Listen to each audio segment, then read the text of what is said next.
দেখো, প্রত্যেক বছর আইপিএল শেষ হওয়ার পর মানে আইপিএল যখন শেষ হয়ে যায় তারপর এই জিনিসগুলো কিন্তু বেশ সারা বছর ধরে চলতে থাকে যতক্ষণ না পরের আইপিএল আসছে। সেটা হচ্ছে কোন প্লেয়ারের সঙ্গে কার ঝামেলা হয়েছে, কোন প্লেয়ার কোন টিমে আবার চলে যেতে পারে বা ট্রেড হতে পারে বা সে আবার অকশনে চলে আসতে পারে। এই বিষয়গুলো নিয়ে সবসময় আলোচনা হতে থাকেই। আর এবারে যখন হচ্ছে মুম্বাই ইন্ডিয়ান্সের ড্রেসিং রুমের অবস্থা বা হালাত খুব খারাপ হয়, যখন দেখা যায় হচ্ছে বুমরা, তারপরে সূর্য কুমার যাদব, সেদিকে রোহিত শর্মা, তারপর এধারে হার্দিক পান্ডিয়ার কথা কেউ শুনছে না। এই বিষয়গুলো বেশ সামনে এসেছে। এবার সবকিছু সামনে আসার পর যে জিনিসটা বারবার আলোচনায় এসেছে সেটা হচ্ছে হার্দিক পান্ডিয়া। হার্দিক পান্ডিয়া মুম্বাই ইন্ডিয়ান্সে থাকবে না। হ্যাঁ, হার্দিক পান্ডিয়া যে মুম্বাই ইন্ডিয়ান্সে থাকবে না সেই বিষয়টা বারবার মানে সব মিডিয়া থেকে শুরু করে সব জায়গায় সোশ্যাল মিডিয়ায় একই কথা হয়ে আসছে। এমনকি যখন সিএসকের সঙ্গে খেলাটা মুম্বাই ইন্ডিয়ান্সের হয়, ম্যানেজমেন্টের সঙ্গে কথা বলতে দেখা গেছে বা এমএস ধোনির সঙ্গে দেখা করতে দেখা গেছে হার্দিক পান্ডিয়ার, আর সেটা নিয়েই তো আরো বেশি আলোচনা হয় যে কোথাও গিয়ে মুম্বাই ইন্ডিয়ান্স ছেড়ে আমাদের হার্দিক যাচ্ছে সিএসকেতে। এবার এই জিনিসটা যখন ওঠে তখন তো মানে একেবারে ফ্যান্সরা ভেবেই নিয়েছিল যে এবার ধোনির টিমে দেখা যাবে হার্দিক পান্ডিয়াকে, কিন্তু ব্যাপারটা উল্টো হয়ে গেছে বস। এখন শোনা যাচ্ছে পুরোপুরিভাবে হার্দিক পান্ডিয়া আসতে চলেছে কলকাতাতে।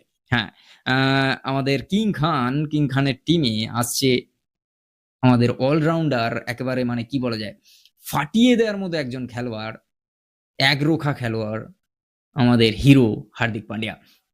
কেন এই কথা বলছি? আরে এখন এগুলো যতক্ষণ না ট্রেড হচ্ছে ততক্ষণ বলা যাবে না। এবার যদি কেকেআর এ আসে তাহলে কেকেআর থেকে কে যাবে? শোনা যাচ্ছিল যে বরুণ চক্রবর্তী নাহলে নারিনকে নিতে পারে। কিন্তু নারিনকে কলকাতা ছাড়বে বলে আমার তো মনে হয় না। বরুণ চক্রবর্তীকে বলা যায় না। রিঙ্কু সিংকে দেওয়ার কথা এরকম উঠে আসছে। কিন্তু রিঙ্কু সিংকে দিয়ে হার্দিক পান্ডিয়া ব্যাপারটা কতটা কি আসবে সেটাই হচ্ছে বিষয়। এই জিনিসটা তো পুরো গুজবের মতোই থেকে গেল বলতে গেলে। তবে এটা যে ২০২৭ এর আইপিএল আসার আগেই যে হার্দিক পান্ডিয়া কোনো না কোনো টিমে চলে যাবে, এটা হচ্ছে বেশ ভালোভাবে বোঝা যাচ্ছে। তবে সেটা কেকেআর এর চান্সেসটা একটু বেশি। তবে এখন হচ্ছে শুধুই যে হার্দিক পান্ডিয়া কারোর টিমে যাবে না, সেটা ভালো করে সবাই বুঝতে পারছে। কারণ হার্দিক পান্ডিয়া যেই টিমে যাবে সেই টিমের ক্যাপ্টেন হতে পারে। আর ক্যাপ্টেন ছেড়ে যেহেতু যাচ্ছে অবশ্যই, আর ক্যাপ্টেনের জন্যই কিন্তু সে হচ্ছে এমআইতে এসেছিল। এবার সে জায়গায় সে যেখানে যাবে আশা করি সেখানকার ক্যাপ্টেনই হবে। মানে বিষয়টা তাই তো হওয়া উচিত। তোমাদের কি মতামত? কমেন্ট করে জানাও।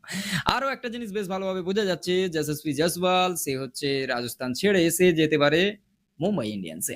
এবার মুম্বাই ইন্ডিয়ান্সে যেতে পারে, আবার অনেকেই বলছে যে হচ্ছে আয়ুষ মাত্রে হচ্ছে সিএসকে ছেড়ে সে মুম্বাইতে আসতে পারে। এবার মুম্বাইতে যদি আসে তাহলে হচ্ছে সিএসকে কাকে নেবে? যদি আয়ুষ মাত্রেকে দেয় তাকে, তাহলে কাকে দেবে? তাহলে কি হার্দিক পান্ডিয়াকে?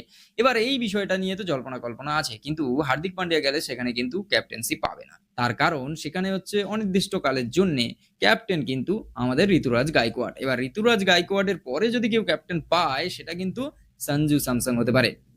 কারণ ব্যাটার, কিপার আর অবভিয়াসলি তার একটা সঞ্জু স্যামসং এর হচ্ছে ক্যাপ্টেন্সি করার অভিজ্ঞতা রয়েছে। তো সেদিকে হার্দিক পান্ডিয়া নাও যেতে পারে। এবার এই সব জিনিসগুলো চলছে। আয়ুষ মাত্রে যদি হচ্ছে মুম্বাইতে আসে সেটা সে তার ঘরে ফিরবে, কারণ আয়ুষ মাত্রে মুম্বাই থেকে। এবার অবশ্যই যশস্বী জয়সওয়ালও যদি আসে তাহলে কিন্তু সে নিজের ঘরেই ফিরবে মুম্বাইতে। কারণ এই কথাটা উঠে আসছে, তার কারণ হচ্ছে বৈভব আর যশস্বী দুজন হচ্ছে একই টিমে থাকার পরে, বয়সে ছোট হওয়ার পরেও সব থেকে বেশি হচ্ছে বৈভব সূর্যবংশীর আলোচনা চলছে, যে এই বিষয়টা হয়তো কোথাও গিয়ে এবার এটা গসিপও হতে পারে, আবার এটা ঠিকও হতে পারে। তোমাদের কি মতামত যে কে কোন টিমে গেলে সব থেকে বেশি ভালো লাগবে? অবশ্যই সেটা কমেন্ট করে জানাও।